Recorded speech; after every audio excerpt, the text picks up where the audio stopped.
Hello students, this is your second lecture in the measurement and instrumentation lecture series.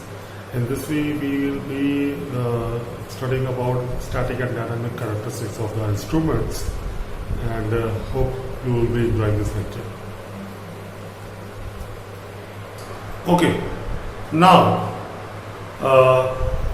after basic आपने देख लिया कि instruments एक instrumentation system में क्या क्या जरूरत होती है, ठीक है। आपने जान लिया कि ट्रांसड्यूसर्स कितने टाइप के हो सकते हैं, और सबसे इम्पॉर्टेंट चीज़ आती है परफॉर्मेंस कैरेक्टरिस्टिक्स, ठीक है। हर एक डिवाइस की, हर एक इंस्ट्रूमेंट की अपनी एक परफॉर्मेंस कैरेक्टरिस्टिक्स होती है, ठीक है।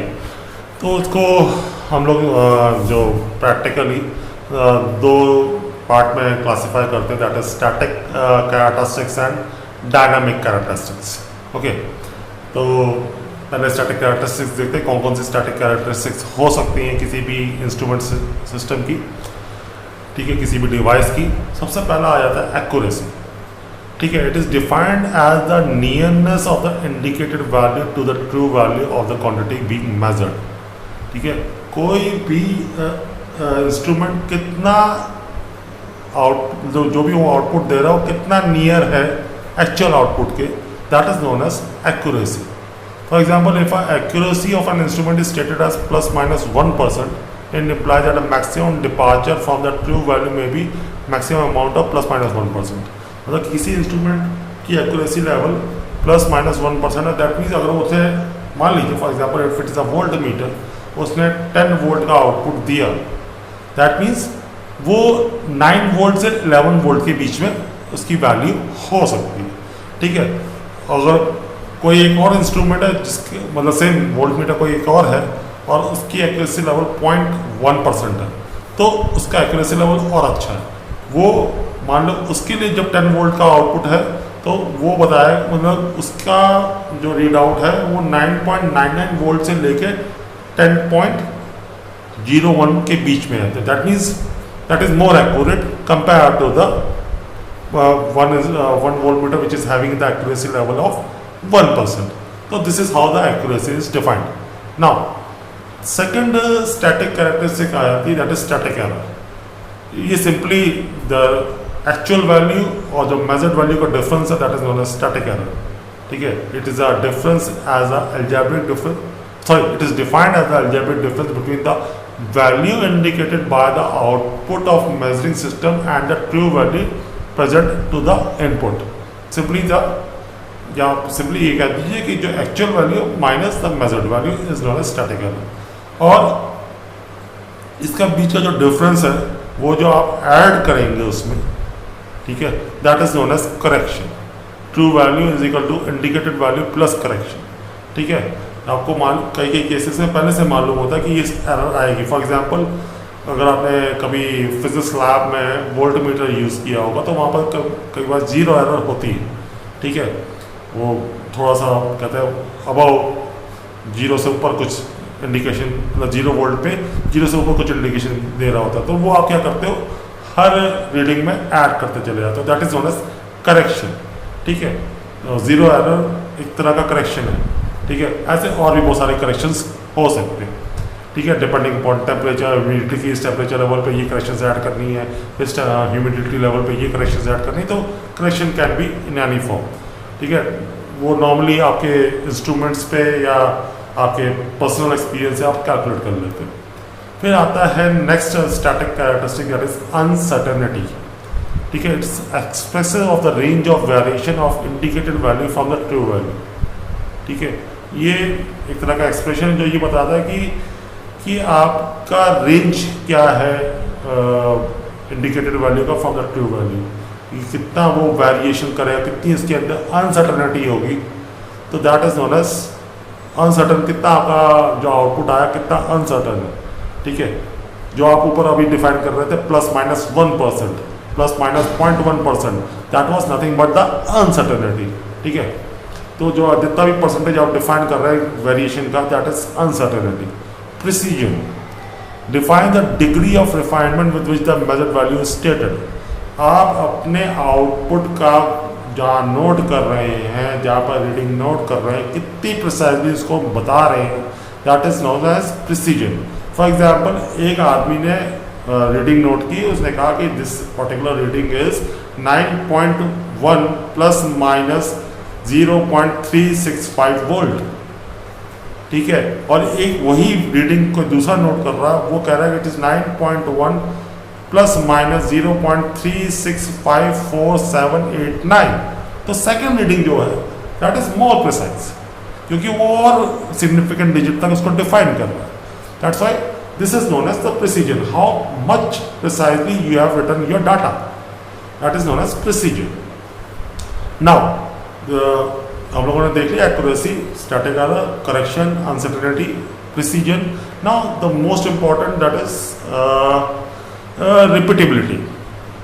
रिपीटेबिलिटी जो यहाँ पर डिफाइन किया है, it reflect the closeness of agreement of a group of output signal obtained by same observer for the same input quantity using the same method and apparatus under the same operating environment but over the short time span. यहाँ कहने का मतलब ये है कि मैंने एक instrument लिया, ठीक है, उससे मैं एक पर्टिकुलर सिस्टम का कुछ मेज़र कर रहा हूँ, ठीक है। तो अब मैं उसको शॉर्ट टाइम स्पैन के बाद सेम कंडीशंस में फिर मेज़र कर रहा हूँ। अगर रीडिंग सेम आती है, ठीक है, conditions are all same, temperature, humidity, दुनिया भर के जितने भी पैरामीटर्स आप सकते सब सेम कंडीशन है, उसके बाद अगर आपका मेजरिंग इंस्ट्रूमेंट सेम डाटा देता है जो आपने आधा घंटा पहले या 5-10 मिनट पहले जो भी आपने किया, आपने सेट ऑफ हर 5 मिनट वही रीडिंग बार बार ले रहे और आपका वही आउटपुट आ रहा है बार बार, तो you say that the particular instrument is having a good repeatability, ठीक है। तो आप ये कहेंगे कि एक पर्टिकुलर इंस्ट्रूमेंट की रिपीटेबिलिटी बहुत अच्छी है कि आप शॉर्ट टाइम मतलब हाँ थोड़ी देर के बाद देख रहे हैं तो रीडिंग वैरी नहीं कर। Now next is reproducibility. Reproducibility ये कहता है कि is the closeness with which the same value of input quantity is measured at different time and under different condition of usage of instrument and by the different instrument. अगर मान लीजिए मैं एक system है जिसका मेजरमेंट करना है but वहाँ पर कंडीशंस चेंज हो रही है, ठीक है, मैंने वो मेजरमेंट अपनी फिजिक्स लैब में किया, फिर हो सकता है कि मैं दूसरे इंस्टीट्यूट में गया, वही सिस्टम का मेजरमेंट मैंने दूसरे इंस्टीट्यूट में किया, मैंने इंस्ट्रूमेंट भी दूसरे यूज़ किए, ठीक है। फॉर एग्जाम्पल आप was measuring voltage at my institute with the analog voltmeter and वही सिस्टम का मैं मान लीजिए I have move to another institute और वहाँ पर मैंने डिजिटल वोल्टमीटर से इसको मेजरमेंट किया। अगर वहाँ I get the same value, again value में वेरिएशन नहीं होती तो I can say that I the reproducibility of my measuring is very good. Okay, now next parameter is static characteristic is stability, ठीक है, कि आपका जो फाइनली आउटपुट आ रहा है, जो भी इंस्ट्रूमेंट आपका आउटपुट दे रहा है वो कितना स्टेबल है। स्टेबल मीन्स कितना प्रोलॉन्ग टाइम तक वो रीडिंग सेम रीडिंग देता रहेगा। It stability is defined as the ability of an instrument to maintain the standard of performance over prolong period of time. और अपना जो भी उनका कहते हैं ना, फॉर एग्जाम्पल कि उसका एक्यूरेसी लेवल प्लस माइनस 0.001% है, ठीक है, उसका ये प्रिसीजन लेवल है या ये एक्यूरेसी लेवल है। ये एक्यूरेसी लेवल वो कितने टाइम तक मेंटेन करता है? अगर 1 साल तक मेंटेन करता है, 10 साल तक मतलब एक इंस्ट्रूमेंट है जो 1 साल तक मेंटेन कर रहा है, एक इंस्ट्रूमेंट है जो 10 साल तक मेंटेन कर रहा है, तो जो 10 साल तक मेंटेन कर रहा है उसकी स्टेबिलिटी अच्छी है, ठीक है। जो 1 साल तक मेंटेन कर रहा है कंपैरेटिवली उसकी खराब, ठीक है। इसके अंदर एक और आता है stability, that is zero stability. Define the ability of an instrument to restore to zero reading after the input quantity has been brought to zero while the other condition remain the same. Zero stability किसी भी instrument की वो मतलब की property है कि आपने input signal zero कर दिया, इनपुट सिग्नल जीरो कर दिया तो आउटपुट तुरंत जीरो हो जाए, दैट इज नॉट अ, जितनी जल्दी जीरो हो जाएगी तो उतनी ही इंस्ट्रूमेंट की जीरो स्टेबिलिटी अच्छी मानी जाएगी।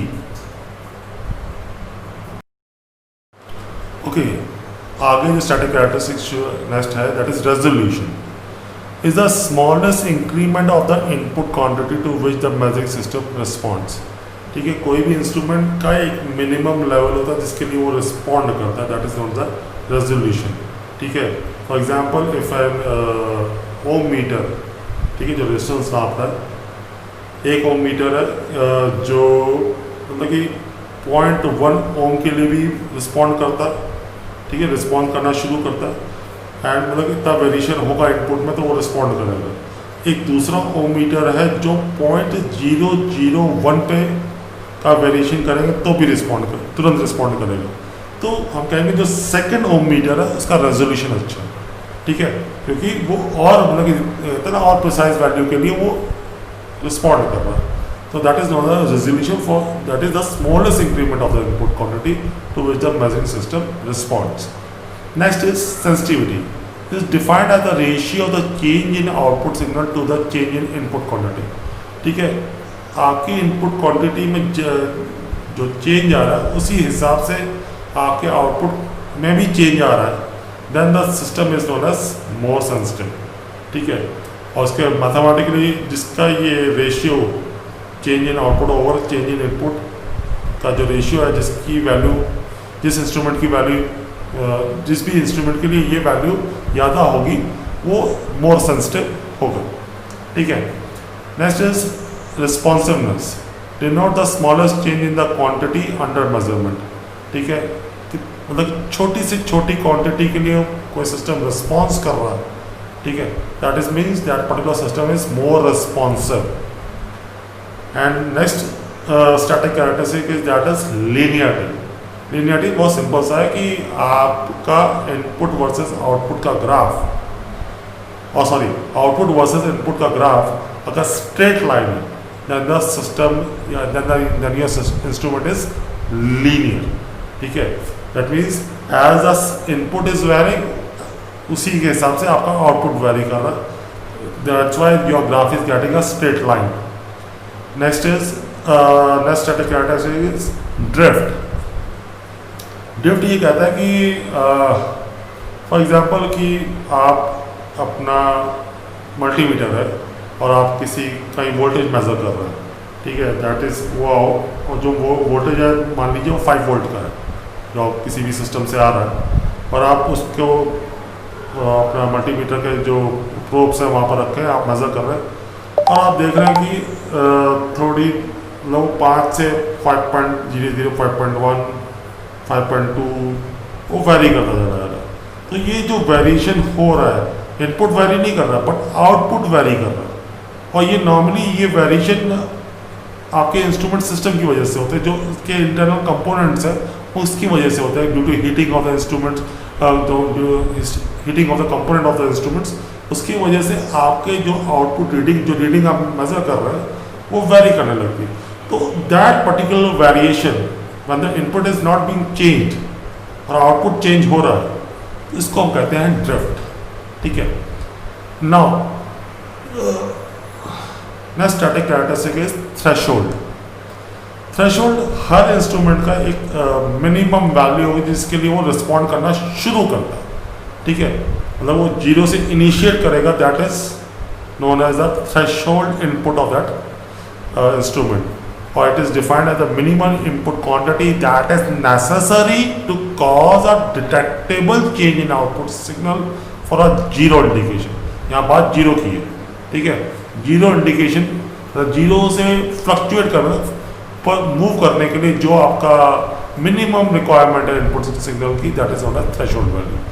इनपुट इम्पिडेंस, आउटपुट इम्पिडेंस, जैसे कि टर्म है वैसे से क्लियर है कि इनपुट इम्पिडेंस किसी भी इंस्ट्रूमेंट का एक अपना एक इनपुट रेजिस्टेंस कह सकते हैं, इम्पिडेंस होता है, और कुछ आउटपुट इम्पिडेंस होता है, ये हर एक इंस्ट्रूमेंट का होता है। तो these were the static characteristic of any instrument. Okay, there are some more static characteristic, one is known as dead band. Dead band is defined as the largest change in the input quantity to which the measuring system does not respond.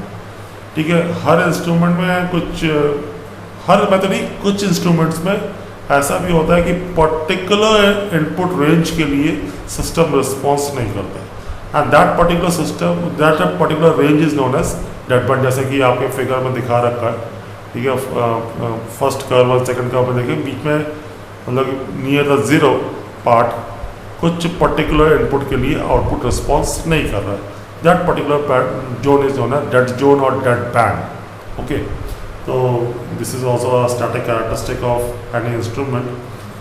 ठीक है, next is span. It is normally from zero to some full scale value. ठीक है, इसको हम span कहते हैं कि what is the span of the instrument को हम कहेंगे, जैसे मान लो कोई वोल्ट मीटर है तो यहाँ भाई ये 0 से 20 वोल्ट के लिए मेजर कर सकता है, that is known as the span of the system. Range, तो range is known as full scale value और लोअर स्केल वैल्यू के बीच डिफरेंस। जैसे मैंने ऊपर कहा कि स्पैन क्या है, 0 to 20 वोल्ट, तो उसकी रेंज क्या होगी 20 वोल्ट, 20 वोल्ट माइनस 0 वोल्ट। कई कई केस में जैसे वोल्ट मीटर होते हैं वो -5 वोल्ट तक +5 वोल्ट तक वेरी कर सकते हैं, तो स्पैन क्या होगा -5 वोल्ट टू +5 वोल्ट, और रेंज क्या होगी, इट विल बी 10 वोल्ट। उसकी रेंज क्या है -5 to 5, इसका डिफरेंस निकालें, that will be 10 volt.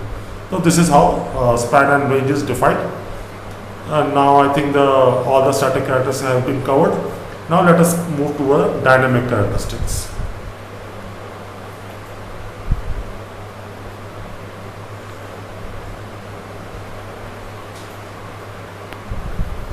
Okay, dynamic characteristics में सबसे पहले आया था dynamic error. It is defined as algebraic difference between the indicated value and the measured value and indicated value of the measurand and the true value at any particular instant. And the measurand is a function of time. मान लीजिए कोई signal है जो time के साथ vary कर रहा है और आप पर्टिकुलर इंस्टेंट पे मेजरिंग करते हैं और उस वक्त आपको ओरिजिनल वैल्यू मालूम है कि इसकी ओरिजिनल वैल्यू ये होनी चाहिए, तो उस वक्त जो डिफरेंस आ रहा होगा that will be the dynamic error of a system. Fidelity अगर आप इन जनरल जैसे आप कहते हैं ना, particular system is a high-fi system, that is nothing but high fidelity system.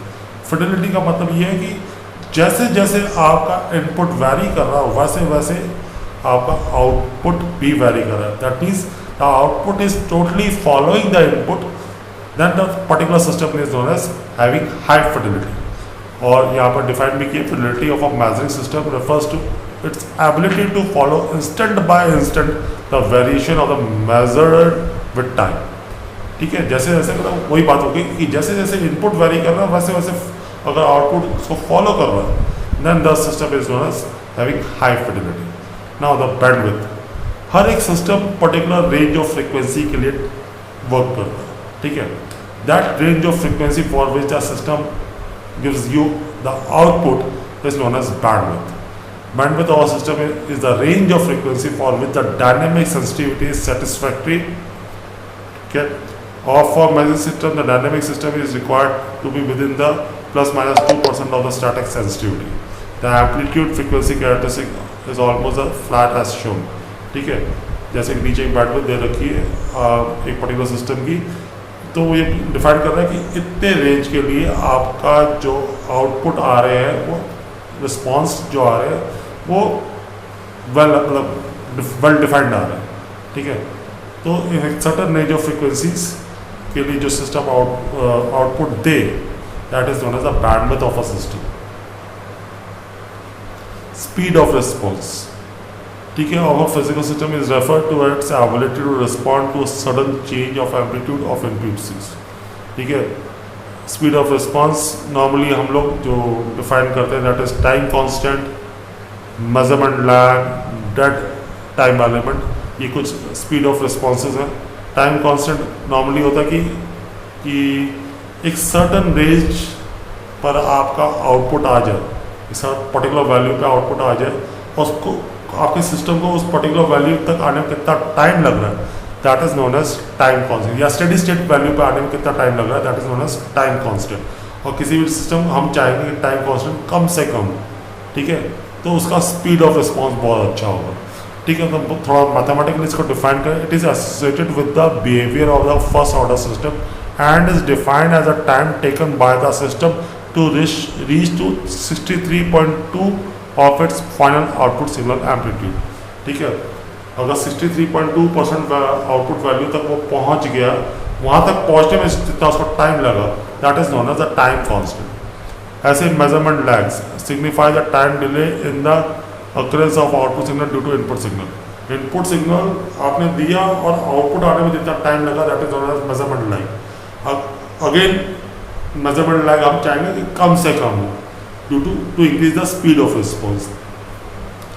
Dead time element, again it's for the certain system do not respond to the input until some time elapsed whatever be the nature of the input signal.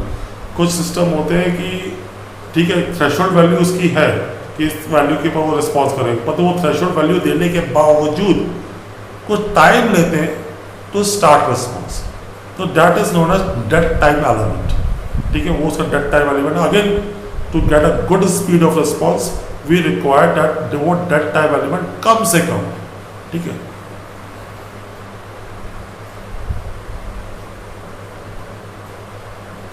यहाँ पर dead time element को मैंने कुछ curve में show करना. Then एक और dynamic characteristic होती है, दैट इज सेटलिंग टाइम. ठीक है, कुछ सिस्टम होते हैं कि स्टडी स्टेट वैल्यू पर तक आने में कुछ टाइम लेते हैं. ठीक है, दे स्टार्ट, जैसे आपके नीचे कर्व में भी दिखा रखा है, इट ओवरशूट्स, इट रिपल करके फाइनली स्टडी स्टेट वैल्यू में आ रहा है. और एक दूसरा सिस्टम है तो डायरेक्ट आपका स्टडी स्टेट वैल्यू में आ गया. ठीक है, तो एक का सेटलिंग टाइम कम है, एक का सेटलिंग टाइम ज़्यादा है. ठीक है, तो हम चाहेंगे जिसका सेटलिंग टाइम कम है वो ज़्यादा अच्छा इंस्ट्रूमेंट है. तो this is again one of the dynamic characteristic of any instrument.